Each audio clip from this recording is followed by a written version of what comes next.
Son las 7 de la mañana con 41 minutos y vamos a continuar con esta primera edición de Radioanálisis, con nuestra primera conversación de la jornada, porque sabemos, los lunes están reservados para el tratamiento de la Convención Constitucional, de sus avances con diferentes perspectivas. Tenemos el trabajo que está realizando en conjunto con nosotros el profesor Claudio Nach, quien nos acompaña y nos entrega diversos insumos para ir comprendiendo el trabajo de la convención,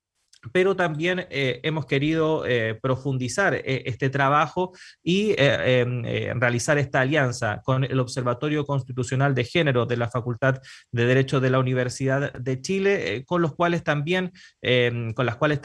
vamos a hacer seguimiento, ¿no?, respecto del trabajo de la Convención Constitucional, pero con perspectiva de género. En esta ocasión está con nosotros la doctora en Derecho académica de nuestra casa de estudios, Claudia Iriarte, a quien le damos la bienvenida. Profesora, ¿cómo le va? Bienvenida acá a Radio Universidad de Chile. Aquí estamos muy bien, muchas gracias por darme la bienvenida. Buenos días a todos y todas y nuestros radioescuchas. Sí, no queríamos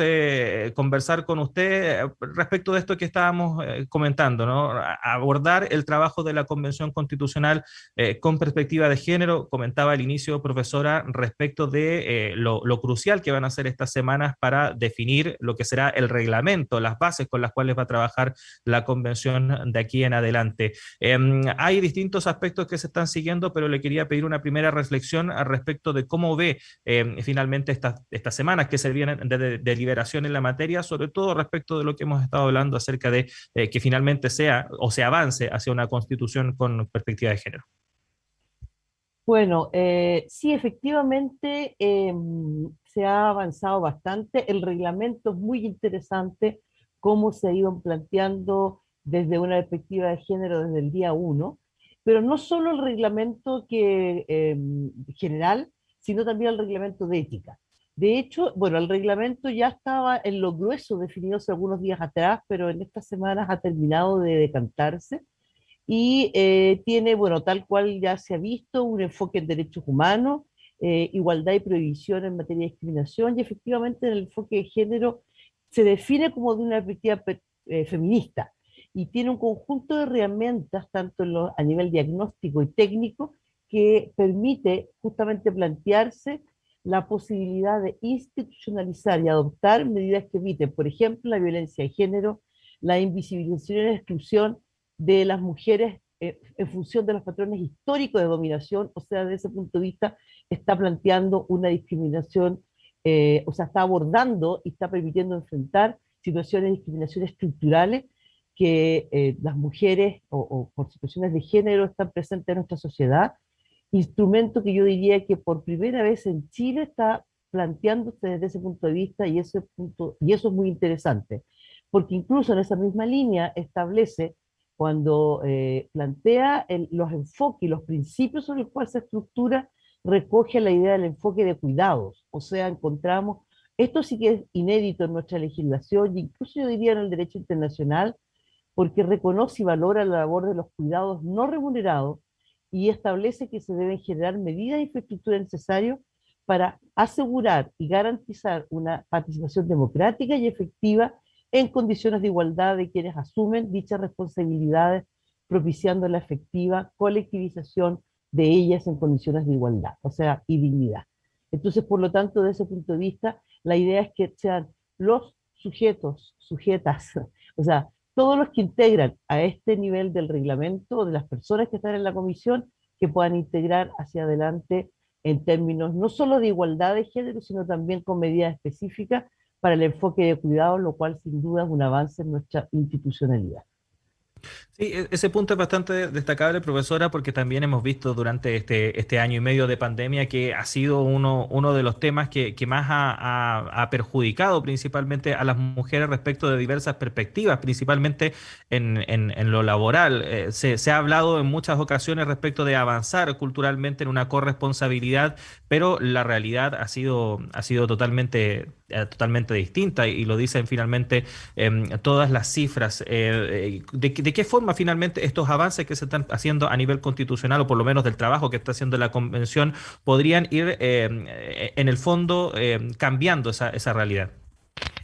Bueno, porque la convención tal cual, o sea, tal cual hablábamos al comienzo, esto no se limita solo al propio reglamento general, sino también hay algunas ideas en el propio reglamento de ética que quisiera destacar, porque la idea de los principios también habla de la perspectiva de género y además establece algunas definiciones muy interesantes desde la perspectiva de género que va a marcar todo el trabajo de la convención. Es así como establece el principio, bueno, de igualdad en la misma línea y no discriminación. Y en este sentido también está planteado la idea del cuidado, no tan exactamente como en el del reglamento, ¿no? Y después el principio de la perspectiva de género, cuando dice que van a tener que incorporar la perspectiva de género en todas sus actuaciones y procedimientos seguidos por el Comité de Ética. Esta es una mirada general, pero después, volviendo al reglamento general, el reglamento general establece las comisiones a trabajar y establece las temáticas que integran o que se refieren en cada una de las comisiones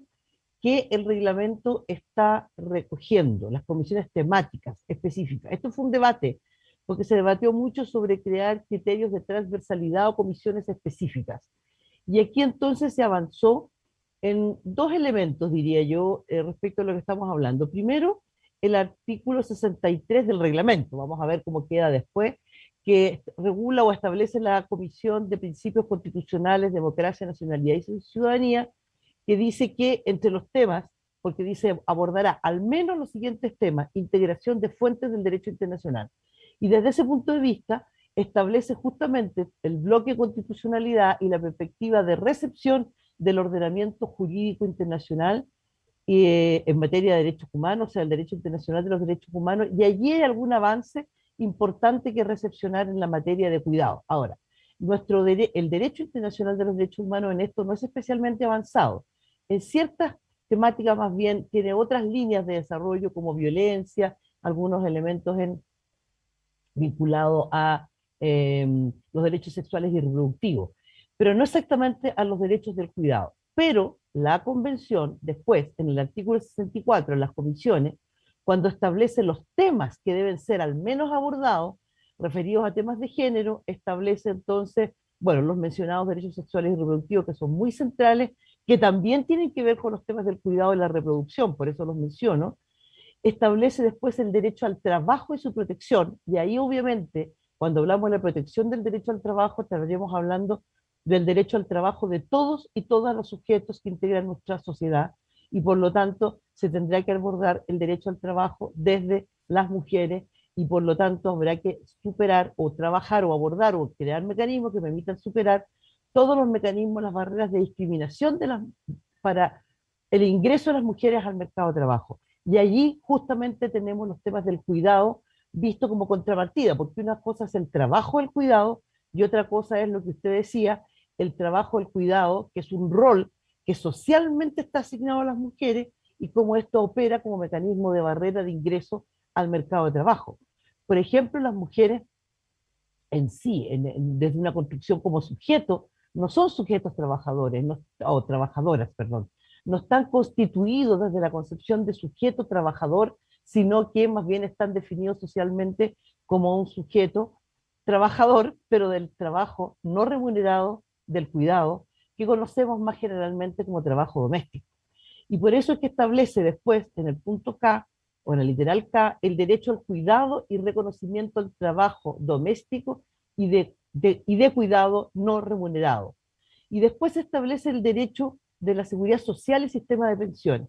Menciono estos temas, ¿no? Todos estos temas están muy imbricados, o sea, los derechos sexuales y reproductivos, los derechos al trabajo, el derecho al cuidado, el derecho a la seguridad social. Porque no solo basta con reconocer el derecho al trabajo, perdón, al cuidado, que claro, es un punto de partida, porque los seres humanos necesitamos cuidado para la reproducción humana. Y cuando hablamos de reproducción, no solo es el tema de traer hijos e hijas o seres humanos al mundo, es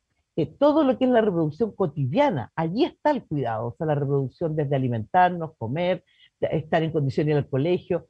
Esto está bastante estudiado por una línea teórica feminista que lo trabaja en la perspectiva de cómo esta área del trabajo fue configurada incluso con anterioridad a la configuración de los elementos sociales que integran el orden social y político y jurídico que hoy día existe de la modernidad, y cómo en su minuto se produce la separación del trabajo reproductivo y productivo, y el productivo sale de la familia, y entonces el reproductivo queda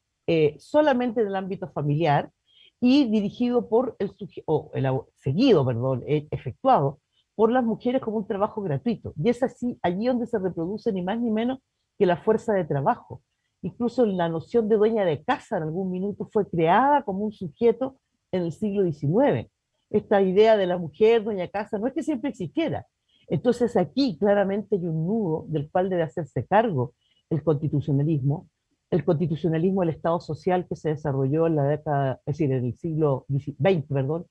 que nuestro derecho, la Constitución del 25 fue expresión de aquello, avanzó en derechos sociales, pero no avanzó en esta mirada a los derechos sociales desde el sujeto mujeres y desde su realidad del trabajo, del derecho del trabajo no remunerado, que es el trabajo reproductivo, el acceso a la seguridad social, que es como lo han enfrentado algunos países, vincular trabajo no reproductivo y seguridad social. Ahí hay mucho por decir, mucho por avanzar y muchos mecanismos y hay que ser muy creativo, porque sin duda la posibilidad real de inserción y de condiciones de igualdad de las mujeres y de avanzar hacia un sujeto autodeterminado, como sujeto pleno, con libertad, con derecho al trabajo, con derecho a la subsistencia, un salario de subsistencia, de autodeterminación, que es más fundamental que tener un salario propio, pasa por enfrentar y abordar el derecho al trabajo y reconocimiento del trabajo doméstico y no asignarlo solamente a la esfera privada y a las mujeres, sino vincularlo mucho más al trabajo y a la seguridad social. Sí, profesora, bueno, recordar que estamos conversando con la profesora Claudia Iriarte, doctora en Derecho, académica de la Universidad de Chile, en este trabajo que estamos haciendo en conjunto con el Observatorio Constitucional de Género para ir haciendo seguimiento respecto del trabajo de la Convención Constitucional. Profesora, quería detenerme en uno de los puntos que usted comentaba, porque efectivamente durante nuestra historia, en la redacción de las anteriores constituciones, efectivamente se ha avanzado en derechos, pero siempre desde el punto de vista del sujeto y del sujeto masculino, en el fondo. O sea, se ha invisibilizado totalmente a las mujeres a la hora de hablar finalmente de derechos. Estamos avanzando en una instancia que ha sido reconocida como histórica e inédita, ¿no? Partiendo desde la base de esta convención con paridad, donde se ha logrado que prácticamente sea un 50-50 de representación tanto de mujeres como hombres. Es una experiencia inédita, lo más cercano a lo que ocurrió en Bolivia, tengo entendido, donde hubo un 30% de representación femenina, pero no hay muchas experiencias al respecto. ¿De qué forma finalmente estos pasos que se están dando a nivel de este proceso constitucional pueden ir modificando esto que se ha dado finalmente a través de toda nuestra historia respecto de hablar de derechos, pero solamente de un grupo de la población respecto de otro? Bueno, yo creo que respecto a nuestra historia larga, digamos, estoy pensando en el año 25, prácticamente 100 años atrás, el desarrollo, si bien había el desarrollo de un movimiento feminista y de un movimiento por el derecho de las mujeres en Chile, este no tenía ni la fuerza, ni la historia, ni el desarrollo de lo que estamos hablando 100 años después, primero que nada. No es azar que haya paridad. La paridad no fue porque graciosamente alguien la regaló, fue porque se ganó en la calle, fue porque hubo una huelga feminista hace 3 años atrás, que se inició justamente en la Facultad de Derecho de la Universidad de Chile, que se plantearon los temas vinculados a la mujer, se plantearon los temas de igualdad sustancial, de hablar de una situación de discriminación estructural, y eso fue posible ponerlo en la movilización que dio paso al desarrollo de esta convención constitucional, que efectivamente se instalara el planteamiento desde la mirada de las mujeres, y el punto de partida fue la paridad. Paridad que, como bien dice usted, respecto de una realidad convencional, es absolutamente inédita. Ahora, las convenciones en general son bastante inéditas. Ya en América Latina somos los únicos que hemos avanzado y otros países han sido más avanzados que nosotros, por así decirlo, recepcionando el derecho constitucional en el sentido de establecer propiamente asambleas constituyentes, ¿no? Que es el debate un poquito que ha habido en Chile. Pero aquí, a pesar de que estamos en eso un paso más atrás, pero en temas de género y de paridad, estamos muchos pasos más adelante respecto a las otras experiencias en América Latina. El único país que ha tenido una cosa similar, pero no en materia constitucional, fue Francia, que en un debate modifica su constitución, pero solo ese aspecto porque establece la paridad, justamente. Y allí lo interesante, y por eso hago referencia, a pesar de que es distinto a nuestra realidad, el debate se dio justamente sobre la paridad en el sentido de no una medida temporal, no la idea de una acción afirmativa en un sentido de una cuota. No, aquí lo que hay que hacer es modificar el orden institucional y constitucional de modo que dé cuenta de la humanidad, de la representación de la humanidad, y eso significa que todos, todas, todes quedemos expresados en esa, y no es un problema de números, sino en esa representación que da cuenta del todos. Y eso en nuestro caso, volviendo a Chile, muy claramente se establece en esa línea, y lo más interesante es que justamente eso permitió el debate que se dio al interior de la comisión, perdón, de las distintas comisiones y del trabajo de la convención en el sentido de una paridad de piso y de techo. Y eso sí que es absolutamente inédito. O sea, ¿qué hacemos si la paridad es a lo que aspiramos llegar o es el piso del cual partimos y que se dé la representación total y, entre otros, incentivar la participación de las mujeres y, por lo tanto, no limitarla y ampliarla incluso más allá de lo que sería solo una expresión de un número de 50 y 50? Y finalmente se avanza hacia esta idea con criterios que me parecen interesantes, porque va permitiendo que en el trabajo de la propia Constitución, la idea es que las mujeres, el sujeto mujeres, bien como dijo usted, porque la idea no es que sean las mujeres por las mujeres, es la subjetividad del sujeto mujeres, y por hoy día no nos queda otro camino que asegurar la representación de las mujeres que llegan como sujetos individuales. Y allí entonces se trata de incentivar, y si por un conjunto de situaciones hay más mujeres que quedan representadas, la idea es que no en todos los mecanismos, pero sí es ir avanzando de modo que pueda ir recepcionando y asegurando que esa mayoría o que las mujeres quedan representadas, aunque sean mayoritariamente en esta oportunidad. Y para eso incluso hay un mecanismo que existe, que es un sistema para ir corrigiendo situaciones que no logren la representación efectiva. Ahora, este debate, la idea es que no se quede aquí. Y a mí me parece que cuando se establecen las comisiones temáticas y los temas que se están estableciendo, es una expresión de que los temas no se quedan solo en esta paridad, que es importante, es fundamental, es sustancial, pero no, porque aquí no es solo un debate de número. Usted bien decía que tiene que ver con los derechos de las mujeres, con la representación de este sujeto mujeres que ha estado excluido. Porque si bien se plantea una igualdad formal que por lo demás, volviendo a la Constitución del 25, no la recogió, sino se recoge cuando se empieza a avanzar. Bueno, en realidad habían habido algunos procesos interesantes ya en el siglo XIX, el decreto Munati que permitía el derecho a la educación universitaria, justamente y entre las primeras mujeres a estudiar en nuestra universidad, la Facultad de Medicina, la Facultad de Derecho y posteriormente las demás. La primera profesora universitaria, Amanda Labarca, que trabaja en nuestra universidad, que hace desarrollos muy fundamentales en los derechos de las mujeres, que permite, junto con otras docentes o con otras luchadoras desde el feminismo, modificar los temas de capacidad jurídica de las mujeres del Código Civil, pero es sin duda la reforma al derecho al voto, que no es ni más ni menos que convertir a las mujeres en ciudadanas, o sea, darle paso a la ciudadanía, aquello que se había logrado para todos los sujetos masculinos, ya desde comienzos del siglo XIX, ya sea algunos sujetos excluidos por razones económicas durante el siglo XIX. Las mujeres recién 150 años después del constitucionalismo logran ese derecho a voto, pero eso no se logra la ciudadanía, pero es una ciudadanía formal, porque todavía nuestra legislación es profundamente discriminatoria, directa, o sea, hay discriminaciones directas. Las mujeres, incluso hay quienes sostienen que no logran tener capacidad propiamente tal, las mujeres casadas en sociedad conyugal, que es el régimen general patrimonial del matrimonio, porque las mujeres no pueden disponer de los bienes matrimoniales, no tienen plena administración, y desde ese punto de vista, claro, no jurídicamente, pero no con una norma expresa, pero de facto no pueden administrar y por lo tanto siguen limitadas, es una limitación. Si una mujer casada en sociedad conyugal quiere formar una sociedad, no puede, tiene que concurrir con la firma del marido, o sea, no es un sujeto pleno. Y ahí vemos, estoy poniendo un ejemplo de discriminación que está en nuestro Código Civil, no es algo que pasa, está en el Código Civil. Pero sobre eso está toda la legislación que existe, que no recoge, no mira, no está redactada, no está elaborada sobre la condición del sujeto mujeres, que era lo que usted apuntaba. Y esa limitación es la más compleja porque eso hace que aparezcamos en una igualdad formal, legal, pero que en la práctica no es igual.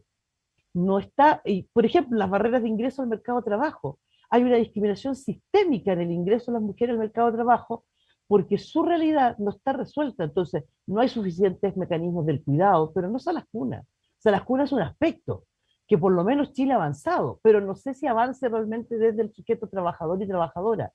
porque el horario de las salas cunas, o por ejemplo lo que significa incentivar, a propósito de lo que hablábamos de paridad, como una medida ahora sí afirmativa que incentive que sean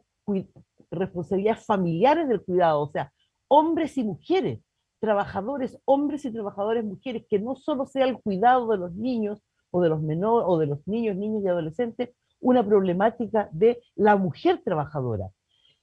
Entonces, allí hay que ir creando, junto con crear los mecanismos que permitan, ir creando todo un proceso de concientización, por ejemplo, permisos parentales, que sean efectivamente padres, madres, y no solo padres y madres, de repente otras personas vinculadas, crear un sistema de cuidado que sea el Estado, la sociedad, con mecanismos comunitarios, estatales, eh, eh, de modo que efectivamente el cuidado sea un tema de la sociedad. En ese sentido se ha creado el principio del el rol social de la reproducción. Y eso, por ejemplo, a propósito de lo que usted me está planteando, es un principio que debería estar integrado desde los principios que están en nuestra Constitución. Y eso significa después ser la base de desarrollo de un conjunto de derechos en derechos del cuidado, en derecho al trabajo, en derecho a la seguridad social, en derecho a las mujeres, en derechos sexuales y reproductivos también, que se amplía si planteamos el principio del rol social de la reproducción. Entonces, por allí va, o sea, esa es una mirada, esta temática nos daría para hablar días y días porque hay muchas situaciones que incorporar, pero esta es una línea que a mí me parece central a propósito del tema que estamos planteando. Bueno, profesora, vamos a tener tiempo porque esta alianza con el observatorio la vamos a mantener durante todo el trabajo de la Convención Constitucional. Por hoy se nos acabó el tiempo, pero Sí. queríamos agradecerle, profesora, que haya estado con nosotros acá esta mañana con nosotros y por supuesto con nuestros auditores y auditoras. Que esté muy bien. No, muchas gracias a ustedes, nos estamos viendo, adiós. Adiós, profesora. Ahí estaba la profesora Claudia Iriarte de la Facultad de Derecho de la Universidad de Chile, doctora en Derecho. Además, parte del Observatorio Constitucional de Género, esta iniciativa diseñada e implementada por el Centro de Derechos Humanos de la Facultad de Derecho de la Universidad de Chile y que va a estar acompañándonos semana por medio para ir revisando y siguiendo el trabajo de la Convención Constitucional con perspectiva de género. Esto sumado también al trabajo que hace con nosotros el profesor Claudio Nache, también los días lunes por medio, nos va a ayudar para ir entendiendo mejor el trabajo de esta instancia encargada de redactar una nueva constitución para nuestro país. Son las 8 de la mañana con 4 minutos, vamos a hacer una pausa en esta primera edición de Radio Análisis, ya llega nuestro director Patricio López para continuar con el programa hasta las 10 de la mañana. Recuerden, son 3 horas que tenemos de Radio Análisis, así que queda mucho programa por delante. Yo me reencuentro con ustedes a las 13 horas en la segunda edición de Radio Análisis y mañana, como siempre, muy temprano a las 7 en punto acá en la primera edición. Que estén muy bien, un abrazo a todos.